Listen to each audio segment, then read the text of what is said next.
laced up. Let's go! It's time for Banter with the boys.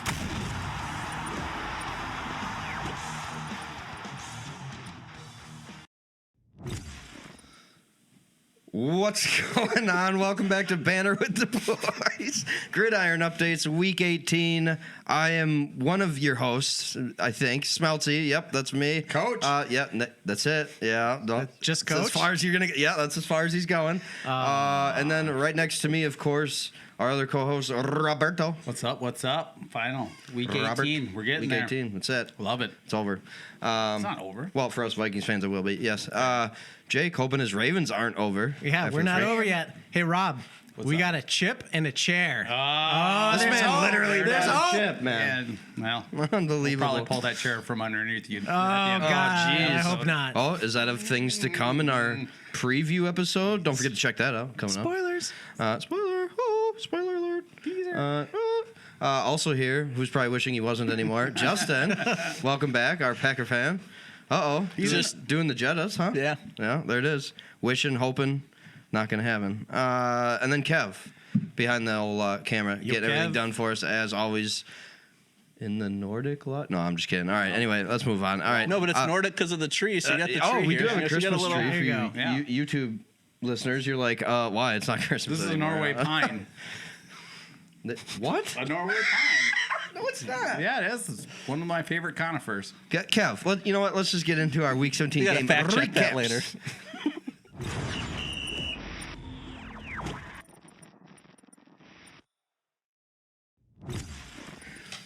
Welcome back to Banter with the Boys. Oh wait, we already did that. We're in the game recaps. Let's just let's settle down. All right, Wow. here Too it many is. wins in a row. Here it Getting is. confusing. Well, I was about to do the tent talk thing. You know what I mean? Oh man, that was perfect. Where the hell were you? Oh, sorry. All right, Silence sorry. over Yeah, I'm not used to sitting so close to you. I think that's what's going on. All right, whew, all right. First game. We're talking about football here. Yeah. Not playing football. Sorry. What a week 17. What? Oh, yeah, a week week 17. Yeah. What a week 17. Let's start off with our first game here. The old Chargers playing the Houston Texans. Chargers at home and not able to get it done, losing 20-16. And for me, as a Chargers fan. obviously wearing my Harrison Smith jersey. Hall of Fame. Hall of Famer. HOF. Possibly last intercept. We'll get to it. I think the lack of the stud top tier tackles are finally starting to catch up with the Chargers. That Houston defense, like you two have alluded to for the last few weeks, is just on a different level right now, and I think we absolutely saw that on display this week. Yeah, defensive slugfest from both sides, but Texans definitely continue to just get after the quarterback. 5 sacks, 8 additional hits on Herbert, just beat him up just all day long. So shout out to them. And then poor special teams play, because we talk about, especially as postseason's upon us. It matters. Everything matters. Yep. All If you're 3 gonna have a phases of chip in football. a chair. Oh, boo! Not the time. Yeah, special teams matters. You have your Pro Bowl kicker miss an extra point and a field goal. Hey, those aren't easy. I don't even game. know what to say about that. Anyway, Justin, did you catch any of this game at all? I watched every single game this week, yes. That a boy. Just Whoa. came prepared.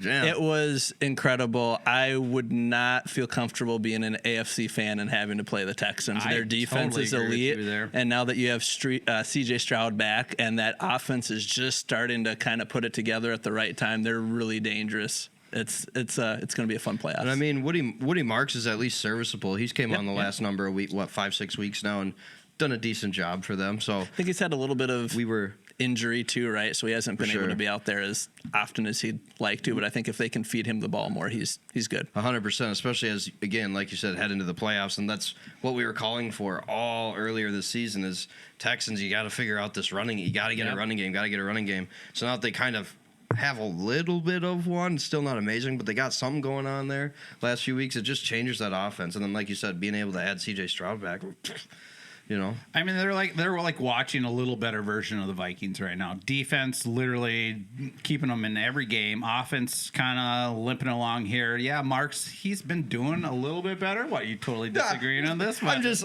He's just gonna put the flag over his head. They're just slightly, a little bit like the Vikings. Like, Are you saying that the Vikings Vikings are are worse. better than the No, Texans? worse. Okay. Worse. I mean, didn't they beat them?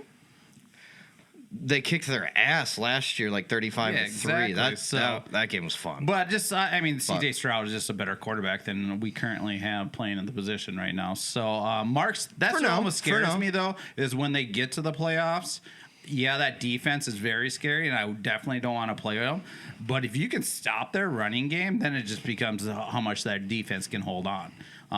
So that's my only concern with Houston, though. I don't know if they do have that passing game totally doesn't scare me. He's effective. Nico Collins is a beast, but there's no two that's really kind of scaring me. I'm sorry, I'm looking a little further down the line of this, but that's kind of how I was viewing this game and the thought process of it. Yeah, Chargers, those two tackles being gone, absolutely, they can't compete. And it's affecting their running game. I mean, Amarion Hampton was pretty much a non-factor. Yeah. The running game in general was a non-factor. So, again, as we continue to allude to running game, it was non-existent for the Chargers. Yeah, I think to that point, though, really quick, when you look at their offense is not scary on paper. You look at the stats; they're like middle-ish of the pack. Who are you talking about? The Texans. Yeah. They're doing just enough to get by, but that defense, that's what's gonna do it. So I can understand the comparison to the Vikings when that's what their defense is doing for the offense. It's just obviously at a different level. Agreed. All right, let's move on to our second game here. Of course, it is the Vikings. No. Detroit Lions traveling to the Minnesota Vikings on Christmas Day. I heard Goodbye. I heard somebody was at that game. I was at that game, and I was actually doing that to a lot of Detroit fans. Did you not get a towel from that game? Oh, I did get a towel, but But you didn't bring it. No, the white. But that's the one. Yeah, Snoop was nice. Halftime show was dope. That was the first time seeing that whole production. 98% of the fans showed out in white. Yeah, which is awesome. I didn't see a ton of Lions fans, actually. They probably sold their tickets after they were out of the playoffs. It's like, you know what? We don't want to go in somebody else's stadium right now. Well, they needed the win. They would have still been alive. Yeah. Oh, yeah, that's right. Yeah. So I give it out to the, Skull Nation, all the true fans that, went and bought tickets and went to the game. Mm-hmm. It was a cool atmosphere, cool event, and we got the dub, Offense didn't look great, but the defense looked amazing. Especially against that offense. They did look amazing, but I've never seen an offense perform so badly, I don't think. I mean, they were all over them. Yeah, your dumb stat for the week is 3 net passing yards. Yep. And for W's. Yeah. And you still get a W out of it? 7 sacks, though. My God. Yeah. It's the turnovers. Like you look at the TV as you're trying to do stuff for Christmas Day, and you're like, oh, there's another turnover. Well, Detroit just turned the ball over 6 again. turnovers, I believe, during that I game. think you're right. Yeah, 6. That was my first football game that I sat down. We ate right as the opening thing. Didn't leave my seat the whole game. Because the halftime show, you didn't want to miss that. No, for sure. For sure. It was just that type of day. Yeah, awesome. Yeah, no, it's fun. It's fun at US Bank when the team's winning. 100%. It's loud. When that defense gets on the field, we obviously love our team here, but a little bit. But man, that Detroit offense, that's no wonder they're not going to the playoffs. And we've seen it kind of the last few weeks. It's kind of not been where it was earlier in the season when everybody was like, well, Detroit's just going to be the number 1 seed again. Yeah. Well, you think they would have figured it out. You look at who they were last year, and a lot of times people are like, well, it's the Ben Johnson, it's the Aaron Glenn, it's those pieces missing. And then they figured something out about halfway through the season, and then it tapered off. And I think what you're really seeing, I hate to give him so much credit because it's kind of smug, but this is the Ben Johnson hole that you're seeing right now is what he's doing with Chicago. That's what they're missing. And it would be very different if he was still there. And like to give Viking fans credit, that place was electric. It gets electric even when things are tough. And then to see the post-game interview with Harrison Smith and how emotional he got about Minnesota, knowing this is towards the end and what the team means to the state. It was so fun. So fun for him to get that pick and what it meant to him, what it meant to Vikings fans. And he said he threw the ball away, but he wanted it, but he just didn't know what to do with it, so he threw it. So fun. Absolutely. Vikings getting the dub 23-10 at home. Don't worry, plenty more Vikings talk forever on this show, so don't even worry about it. So we'll move on. And eliminating Detroit. And eliminating Detroit. I mean, there it is. Really big deal. Best Christmas gift ever. I was like, hey, we didn't even have to do anything. Yeah, right, So right. Merry Christmas. Thanks. Where's my gift? Next year. All right. Well, fair. To that. Our third game here, the Philadelphia Eagles taking on the Buffalo Bills in Buffalo. Eagles getting the win 13-12, but man, this game, what a weird game this was. I mean, truly, neither offense looked outstanding. Buffalo really turned it on late, and like that final drive, their offense actually looked kind of like what we've normal. seen all season. Yeah, like it looked legit. Was it in the crunch offense time. is not being outstanding? Because to me, it felt like the defenses just were. I mean, Eagles peak defense. performance. Eagles defense, I expected to do that 100%. You got Jalen Carter blocking an extra point. Yeah, boy. Yeah, and then Buffalo in the second half holding Philadelphia to 17 yards before they took that knee. Yeah, that is impressive. So I think maybe not so much like an offensive struggle so much as like a defense is just showing out.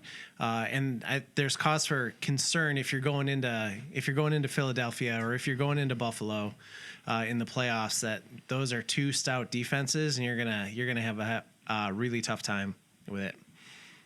Yeah, I mean I think that's the Jalen Carter effect right there, especially for the defense there. I think we talked about that last week, you called it out last whether week, he's going to play or not. And I mean, he just changes the whole aspect of, Buffalo got really, had to pass the ball. James Cook was pretty ineffective.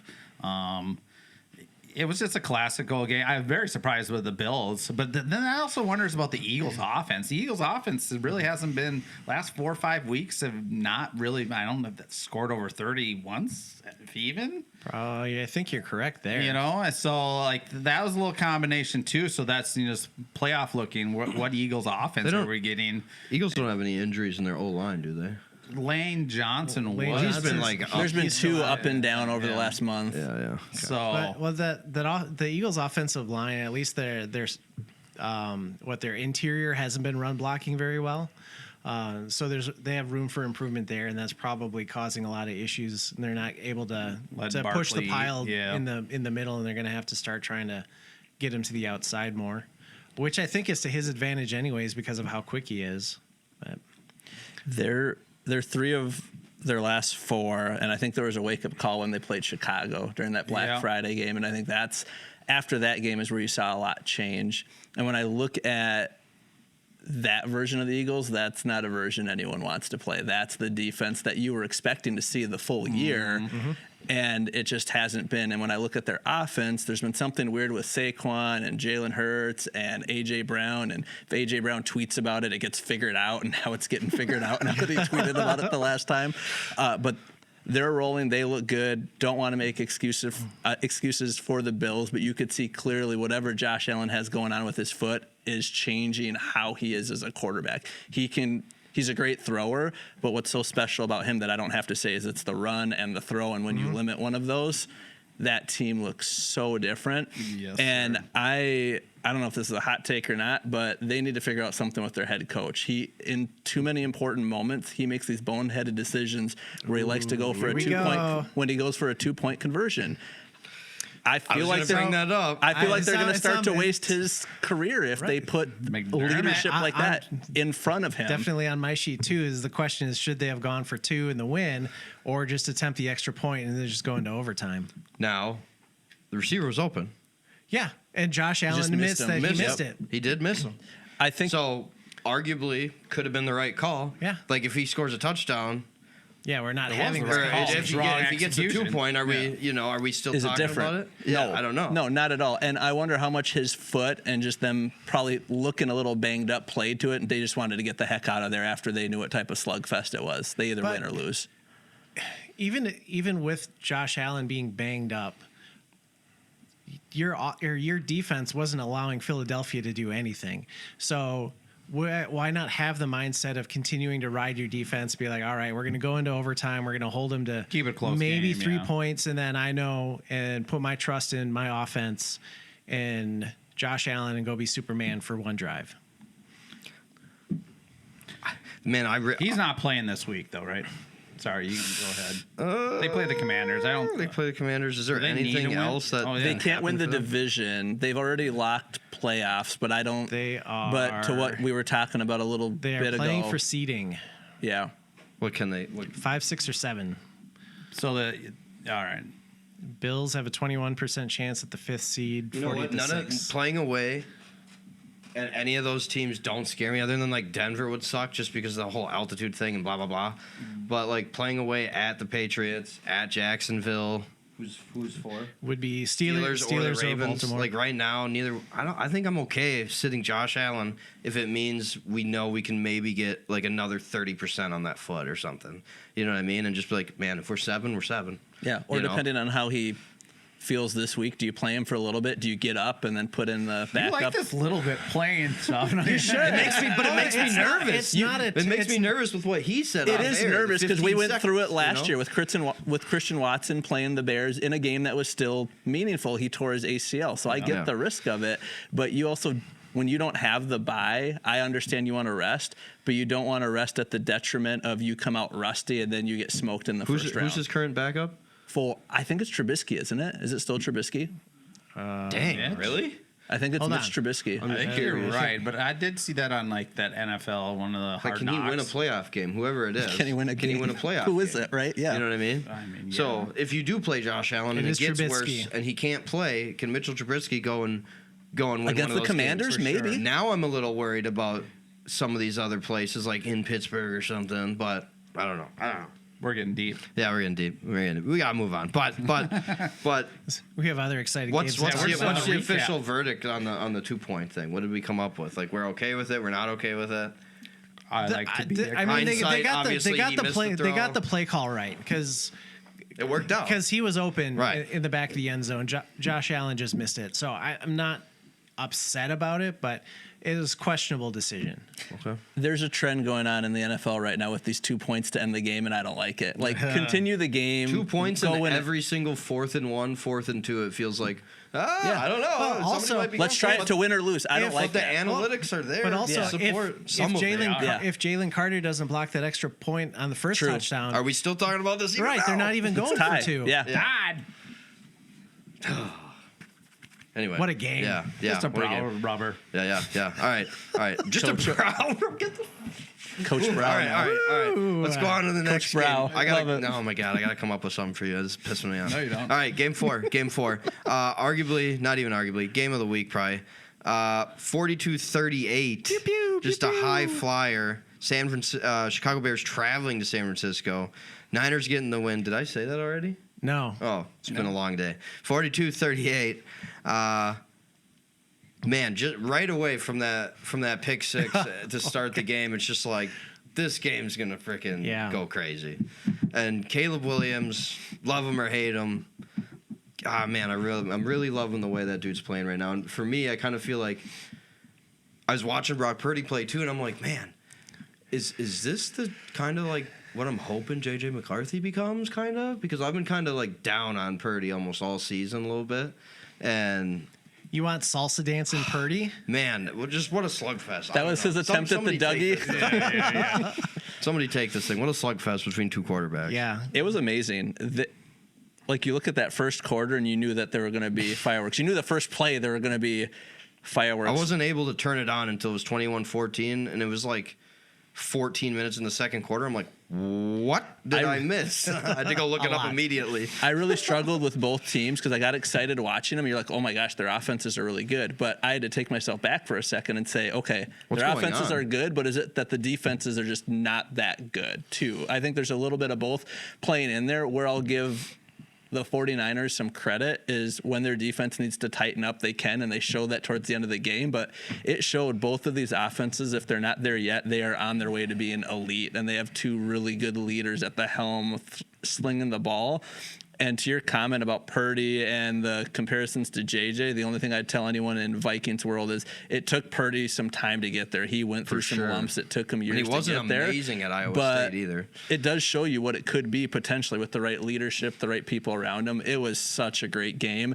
And not having George Kittle, I thought would hurt them more, and it did in certain moments. Like I think you had Jawan Jennings at the very beginning of the game, should have caught that ball, and instead it went the other way for 6. So like some of that hurts, but what both teams did, having key guys out, it was really great to see. Yes, especially that Niners defense definitely, like what you said, that how they were able to tighten up, but heading into the playoffs, you really hope they get some of these guys back, you know what I mean? Because that defense can be something special when they're healthy. And unfortunately, the last 3 weeks, they gave up 24 points to the frickin' Titans, then went and gave up 27 to the Colts, and now have given up 38 to the Bears. They're trending in the wrong direction as they're getting close to the playoffs. So I agree 100%. And as for the Bears, their defense really hasn't. I came into this season like really holding their defense on a high pedestal, but it's not like they've been seriously shut down at any point this season, it feels like to me, either. No, they give up a ton of yards. They're the definition of bend but don't break, where they'll give up the yards and then they get the turnover. So it's high risk, high reward, where they're getting the turnover, but they're going to give you a ton of yards, and it's just a matter of if you can beat them before they beat you. And God, I'm excited for the playoffs, dude. I feel so bad for the 49ers. They have hurt themselves. Yeah, there you go. There you go. The 49ers have hurt themselves since the Falcons Patriots Super Bowl. Still following Shanahan. Ouch. It's I don't know. Every year they look like they're still great. Yeah. I it's feel these like injuries constantly every year. I feel like Shanahan is just kind of like whatever about that moment in time. And he's just like, whatever, we're moving on. Hey, let's talk about another individual, Brandon Ayuk, sitting out there. He's healthy, isn't he? Oh, I didn't know he said. He hasn't talked to the team in over a month. Yeah, That's a comment. So how bad does it hurt to watch your team just dominate Without you, yeah. Offensively. and offensively without you? And you just signed a huge contract, expecting to be a huge part of their offense, and we don't need you. What was the deal with that? He just left? I can't remember how all that started. He was injured, and then something. I don't know. I just remember the coach made a comment within the last month saying he hasn't heard from him in a month, so they had to move on. Yeah, he hasn't been, from my So have they understanding. released him? No, he hasn't been released yet. Is he getting paid? No, he's not getting paid because they're essentially like revoking or canceling out his contract for not showing up. Oh, wow. So he's most likely just going to be a free agent. But who's going to pick him up if he's just going to pull this crap? You know, it's just, I don't know. I'm not about to compare him to 25 million, but That's where my head went. But like, is my this mind like went there too. It was I'm not trying to hate on the guy, but like driving Why not? Driving triple digits, videotaping the stadium too. Like That was wild. I mean, like, what are we doing? You know, I don't know. We should talk.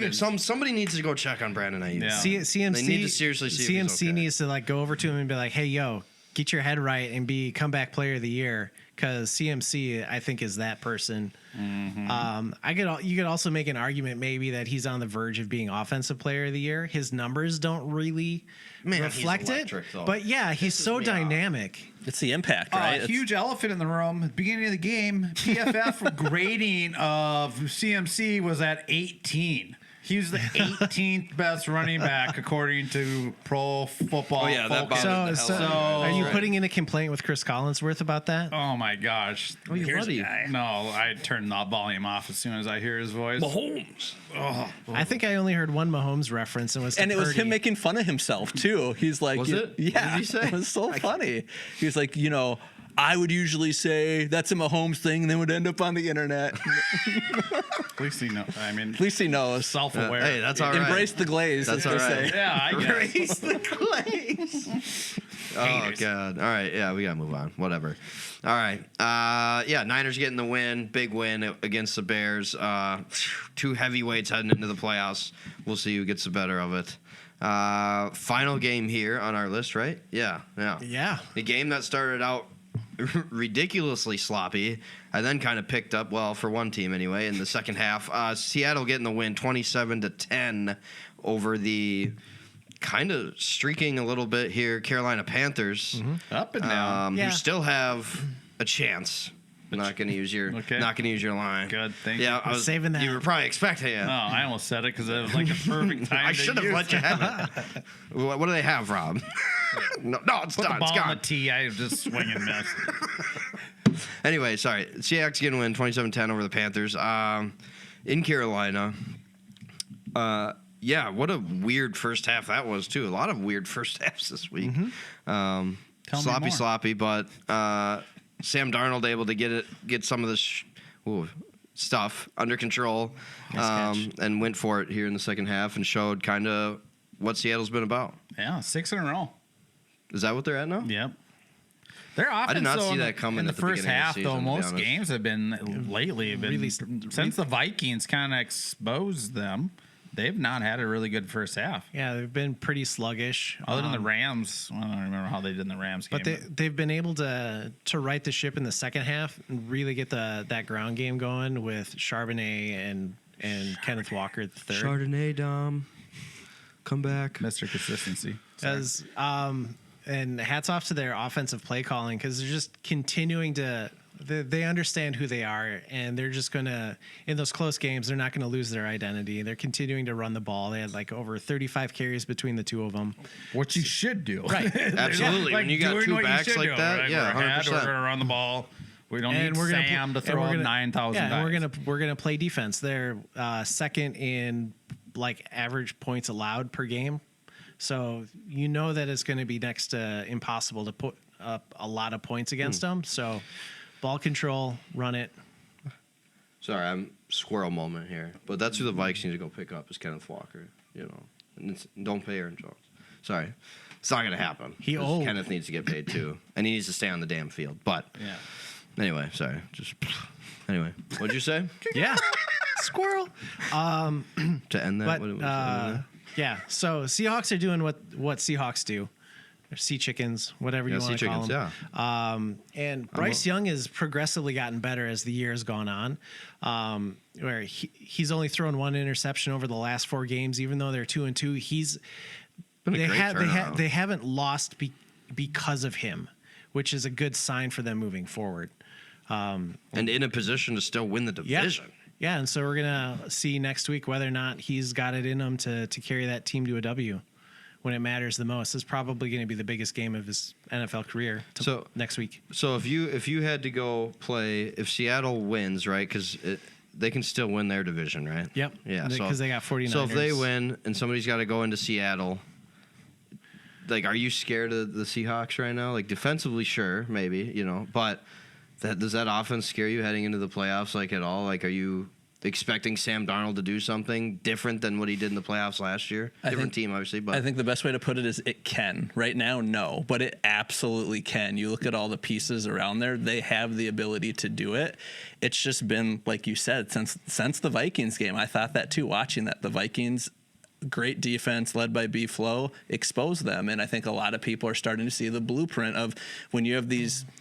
It happens every year where there's one great team on offense and there's a great defense that comes and exposes, gives the blueprint, and then it's not the same. No. Now, and I think what's happening is Seattle's not creating enough wrinkles as they go throughout the rest of the season to show, okay, this is how we can be a little different. The last one I remember that was able to overcome it was McVay during their Super Bowl year with Stafford, first year having him. I think some teams figured them out, and then they changed things with Kupp and some other people that led them to a Super Bowl. So if Seattle can figure that out going into the playoffs and they're just hiding things from people right now to save their best till then, that's great. I think they could go all the way, right? That's what you're hoping for. That's what you're saying yourself fan. If you're a sea chicken fan. You look at the stat line and you look at what they've been doing, Sam Darnold's numbers do not pop off the screen like they did last year in Minnesota consistently. He was chucking that ball, great play action, great design, and I think he can do it, but we'll see what happens for the rest of the year. Like, their defense is keeping them in play, and I think one of you two said it a few minutes ago, but between the run game, between the defense, he doesn't have to do as much as he did. Right. But when you play these really good defenses, like the Panthers have a really good defense, they struggle a little bit. That first half scares me if you're a Seahawks fan, if that happens in the playoffs and you have to play the Panthers again. And then you're down by 17 suddenly. Hold on. They showed their ability to come back against the Rams last week. They did. So so while I understand the concern is like, well, are we going to get like Rams Darnold, which is essentially what it was being referred to? Where he's Fair. like throwing interceptions, turnovers like crazy, like not producing, but they figured it out in the second half and they were able to come back and get that W. So I think that there's a piece of confidence there or some kind of blueprint or identity where it's like, all right, we're not out of it if we suck in the first quarter or the first half. That's huge. That's huge confidence, right? I think where I get scared is if they get one more of those big wins like that, because that was a signature win where that was huge. But sometimes with a lot of these teams, you go have that big win, and it almost weirdly enough deflates you for the rest of the season, and you're just not the same. So I'll be really curious how they respond. Can they get back to that, or was that one win and they can't get back to that? But again, they should have won that Seattle game anyways. So that was a great game. That was and they amazing. had 7 points at half in that game too. Yeah. So back to consistency, and they got down to a team. I mean, if the Rams just put them away, then we're having a whole different conversations, which the Rams typically normally did. So that was a little odd, and there were some real obviously weird bounces in that game too. Oh yeah. So, but yeah, I mean Seattle. They could easily end up in the NFC Championship game. Their defense is good enough. Sam's good enough. They can run the ball. JSN's tough to cover. But I'm also not super scared of them all at the same time. So, Yeah. If they win this week, are they the one? Yes. Okay, so that's huge too, right? Like That would be home. huge. Yeah, that would be but huge. Jacob said the 12 is gone. Or are they back now? We'll find out. Okay. We'll find out. Teaser. All right. Well, with that, you're gonna have to find out about our tent talk episode and our week 18 preview episode. Don't forget to check those out. Justin is drinking something right now. So Jake, thanks for being here. Thanks for having me. Of course. We'll see you in the next episode. Heck so yeah, it's fine. I'll be here. Justin, thanks for being here, man. Good to see Appreciate you it. again. You should probably hope that Justin, Kev, and I do some card videos sometime soon or something. That'd be lit. All right, yeah, they're about it, so we'll figure it out.